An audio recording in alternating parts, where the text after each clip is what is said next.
Bonjour à tous, bienvenue dans cette petite activité où je vais corriger donc ce que vous avez fait à la maison la semaine dernière. Alors, je fais un petit rappel des choses que nous avons déjà vues en classe et qui concernent donc le transport de l'électricité. Je vous rappelle que pour transporter l'énergie électrique, donc des sites de production jusqu'au site d'utilisation, on utilise ce qu'on appelle les lignes de haute tension. Donc celles-ci peuvent être aériennes, mais aussi parfois souterraines. Petit rappel également des formules que nous avons vues en classe. Donc la première qui concerne la puissance électrique P en watts, avec P est égal à U fois I, où U est la tension électrique en volts, et I, l'intensité du courant en ampères. On avait également vu que lors de ce transport, il pouvait y avoir donc une certaine puissance qui allait être dissipée par effet Joule, et que cette puissance, eh bien, elle se calculait avec la formule P égale R fois I au carré, où R, cette fois-ci, est la résistance en ohms. On avait également parlé donc de minimiser ces pertes par effet Joule en augmentant la valeur de la tension et donc en diminuant la valeur de l'intensité. Donc voilà pour ce qui avait été fait en classe. Je vous rappelle donc qu'on avait commencé une activité, donc l'activité modélisation graphique pour optimiser un réseau, et que lors de cette première partie, je vous avais expliqué qu'effectivement, on pouvait utiliser un graphe orienté pour eh bien, tout simplement représenter schématiquement une situation réelle. Donc ce graphe orienté, il est constitué d'un ensemble d'arcs et de nœuds, d'accord? Donc chaque arc possède une direction qui est modélisée par une flèche. Donc c'est ce que vous avez donc d'expliquer dans le document 2 de votre activité. Alors, je reviens rapidement sur les premières questions qui ont déjà été corrigées en classe. Donc, on vous demandait dans la première question d'utiliser la première contrainte et de vérifier que pour l'arc 4, la puissance dissipée par effet Joule était bien de 2160 watts. Alors, à partir du document 3, on calcule la puissance dissipée par effet Joule dans l'arc 4, c'est-à-dire 6% donc, de la puissance utile 4. Donc la puissance utile, c'est une valeur que vous retrouvez dans le document 1, 36 kW, ce qui correspond, après une petite conversion, à 36 000 watts.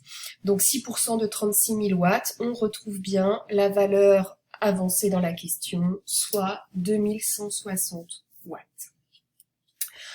En utilisant la formule donc de la puissance dissipée par effet Joule, P est égal à R fois I au carré, on peut facilement isoler I de cette petite équation et retrouver la valeur d'intensité de la question, soit 147 ampères. Ensuite, donc pour la deuxième question, on vous demandait de montrer que I1 plus I2 est bien égal à 174 ampères. Alors, d'après la loi des nœuds, effectivement, on a I1 plus I2 est égal à I3 plus I4. C'est ce que vous retrouvez dans le document 3B. Et à partir de là, connaissant I3 qui vaut 27 ampères et I4 qui vaut 147 ampères, on retrouve facilement I1 plus I2 égale à 174 ampères. En question bonus, je vous avais alors demandé d'essayer de démontrer que I2 pouvait prendre une valeur comprise entre 94 et 174 ampères. Donc effectivement, comme I1 a une valeur en ampères comprise entre 0 et 80, c'est ce qu'on vous dit donc dans le document 3A, eh bien, on a I1 et I2 qui sont liés par I2 égale 174 moins I1.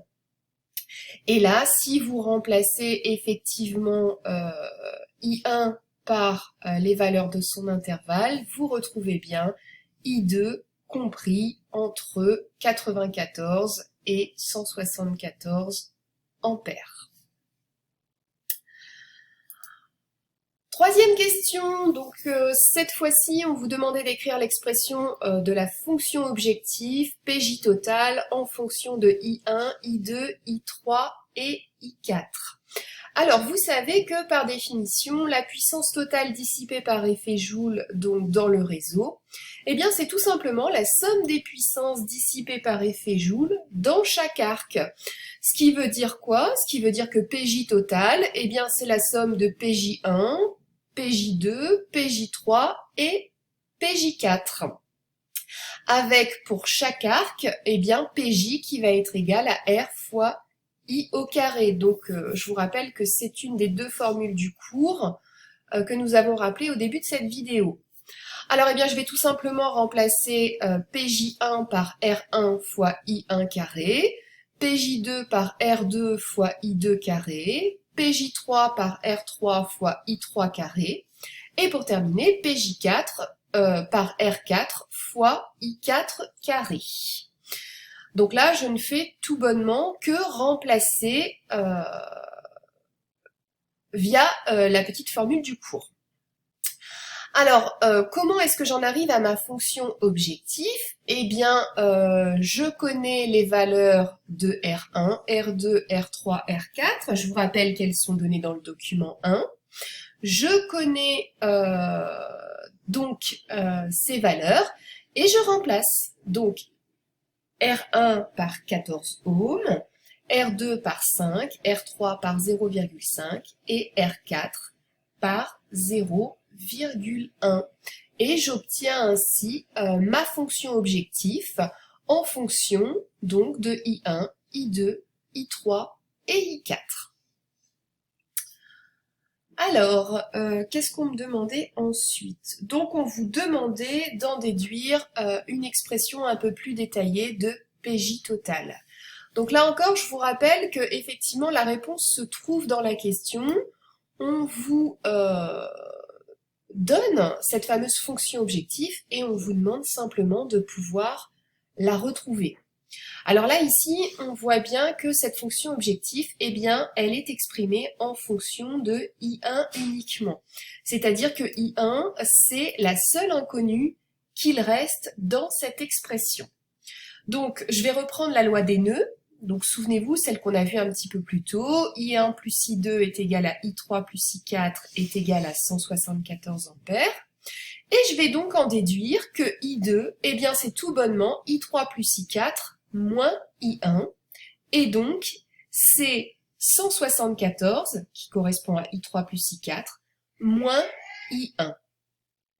Et de cette manière, je vais remplacer I2 par cette expression, et je vais obtenir eh bien, la relation qu'on nous demande. Donc tout simplement ici, j'isole I2 et je remplace.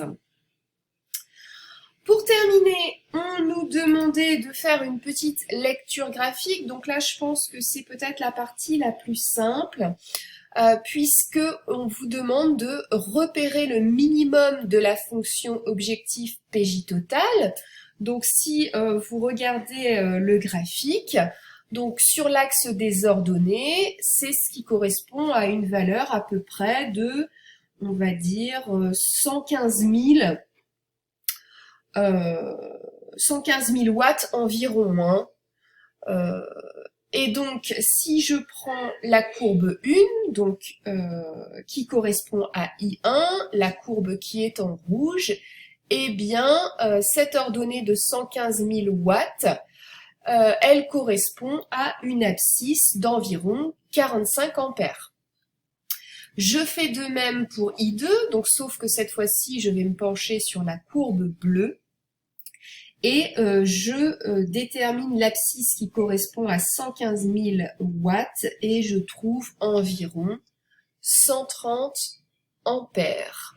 Alors, vous ferez bien attention, ici, dans mon petit diapo, j'ai fait une petite erreur. Donc ici, c'est pas 115 000 joules, mais je le redis, c'est bien 115 000 watts. On est sur une puissance. Voilà pour ce qui est de la correction de l'activité. Alors, je vous invite à noter de manière assez précise vos questions, de manière à ce que je puisse reprendre avec vous éventuellement les points qui n'ont pas été bien compris. Et je vous laisse vous entraîner donc avec l'exercice 19 de votre manuel. Exercice qui est globalement similaire à ce qu'on vient de faire dans cette activité.